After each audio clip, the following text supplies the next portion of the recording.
Hello everyone, welcome to biology with me. आज इस lecture में हम फर्मेंटेशन को कंप्लीट करेंगे। फर्मेंटेशन मतलब एनारोबिक रेस्पिरेशन, मतलब एनारोबिक के बारे में पढ़ेंगे कि अब कैसे, जब एनारोबिक ऑर्गेनिज्म में क्या होता है, कैसे एनर्जी मिलती है। बेसिकली फर्मेंटेशन हम दो तरीके के पढ़ेंगे। पहला है लैक्टिक एसिड फर्मेंटेशन, दूसरा है इथेनॉल फर्मेंटेशन। इसमें हम लोग पढ़ेंगे लैक्टिक एसिड फर्मेंटेशन। इसमें हम पढ़ेंगे lactic acid fermentation. Lactic acid देखिए, उससे पहले कुछ समझना जरूरी है। ये ग्लाइकोलिसिस है, मतलब लिखा है मैंने शॉर्ट फॉर्म में सर। तो यहाँ पे ग्लाइकोलिसिस के स्टेप में हमें 2 ATP मिलता है, ठीक।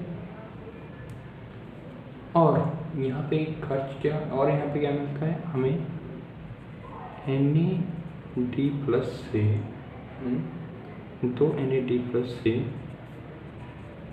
NADH मिलता है 2, ठीक। 2 NADH मिलता है। और हमें एसिटिल कोएंजाइम से भी NADH मिलता है। हमें क्रेब्स साइकिल से भी NADH मिलता है, ठीक। ये सारे NADH को हम ETS में कैश करवाते हैं। ATP में ETS के पास जाके कैश करवाते हैं। ETS में ऑक्सीजन का इन्वॉल्वमेंट होता है, जो लास्ट इलेक्ट्रॉन एक्सेप्टर होता है, ठीक। इलेक्ट्रॉन एक्सेप्टर होता है ऑक्सीजन। और फिर ये NADH को लेके एनर्जी बना के NAD+ निकाल देता है, जो फर्दर फिर से आगे जाके सारे प्रोसेसेस में इन्वॉल्व हो जाता है,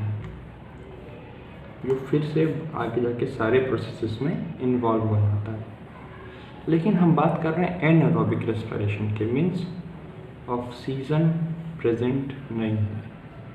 ऑक्सीजन प्रेजेंट नहीं है मतलब ETS तो सीज हो गया। ETS तो चलेगा ही नहीं भाई, ETS नहीं चल रहा है, लेकिन हमारे पास NADH बनते ही जा रहा है। तो क्या होगा फिर, अब एकदम से एनर्जी ना मिले हमें, तो ये तो प्रॉब्लम वाली बात हो जाएगी फिर। इसीलिए हम चाहते हैं कम से कम हमें ये जो 2 ATP है, जिसमें ऑक्सीजन का ग्लाइकोलिसिस से जो हमें 2 ATP मिल रहा है वो मिलता रहे, क्योंकि इसमें ऑक्सीजन का इन्वॉल्वमेंट नहीं होता है। इसीलिए जो ये इसका जो प्रोडक्ट है ग्लाइकोलिसिस का, पायरुवेट, वो कन्वर्ट किस में हो जाता है, वो कन्वर्ट हो जाता है लैक्टिक एसिड में। लैक्टिक एसिड में इसका स्ट्रक्चर देखें तो CH3CO ये कन्वर्ट हो जाता है लैक्टिक एसिड में, ठीक। ये पायरुवेट का स्ट्रक्चर है। और ये कन्वर्ट किस में हो जाता है, ये कन्वर्ट हो जाता है लैक्टिक एसिड। ये पायरुवेट का स्ट्रक्चर, और ये कन्वर्ट हो जाता है CH3C,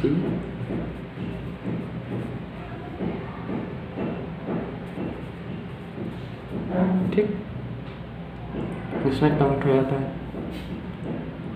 अब आगे, और ये इसमें कन्वर्ट हो जाता है एनर्जी लेके, मीन्स NADH का इस्तेमाल करके और NAD+ को निकाल के फिर ये NAD+ ग्लाइकोलिसिस में जाएगा।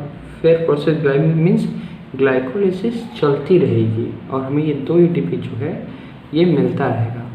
ये सारी चीज़ें किस एंजाइम्स की प्रेजेंस में होती है वो भी जान लेते हैं। उस एंजाइम का नाम है lactate dehydrogenase. Lactate dehydrogenase enzyme के प्रेजेंस में पायरुवेट एनर्जी के साथ कन्वर्ट होता है लैक्टिक एसिड में, ठीक, ताकि ये मेक श्योर कर सके कि जो 2 ATP हमें मिल रहा है ग्लाइकोलिसिस से वो मिलता है। एक इम्पॉर्टेंट बात, ये कहाँ होता है, लैक्टिक एसिड फॉर्मेशन कहाँ किन ऑर्गेनिज्म में होता है और कहाँ होता है, तो ये प्रोकैरियोट्स में और मसल सेल्स में होता है, मसल सेल्स में होता है, ठीक। ये हो गया आपका लैक्टिक एसिड फर्मेंटेशन।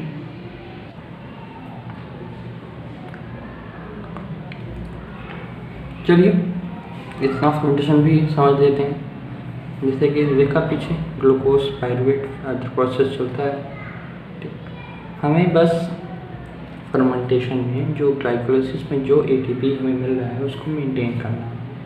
अब इथेनॉल फर्मेंटेशन में क्या होता है, यहाँ से 2 ATP मिलता है हमें और यहाँ NAD+ कन्वर्ट किस में हो जाता है, NADH में कन्वर्ट हो जाता है, ठीक। अब इसे हमें खर्च करना है और इसको बनाते रहना है, ठीक। कैसे, जो ये पायरुवेट है पहले ये कन्वर्ट हो जाता है किसमें, एसिटाल्डिहाइड में, किसमें, एसिटाल्डिहाइड में ये कन्वर्ट हो जाता है एसिटाल्डिहाइड में।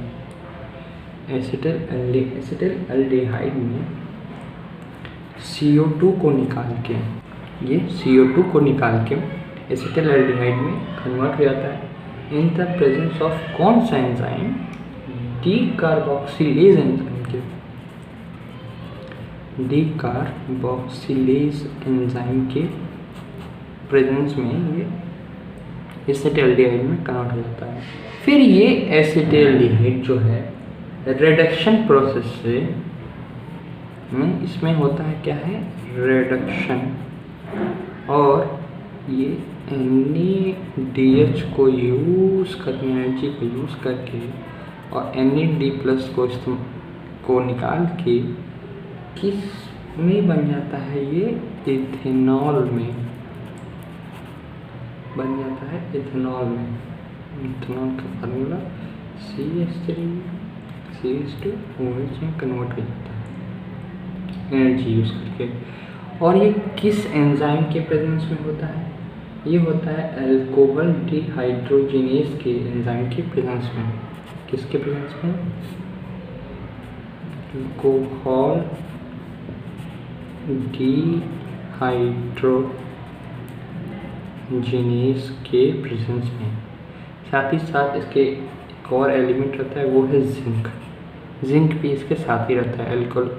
अल्कोहल डिहाइड्रोजिनेस के प्रेजेंस में इथेनॉल कन्वर्ट हो गया।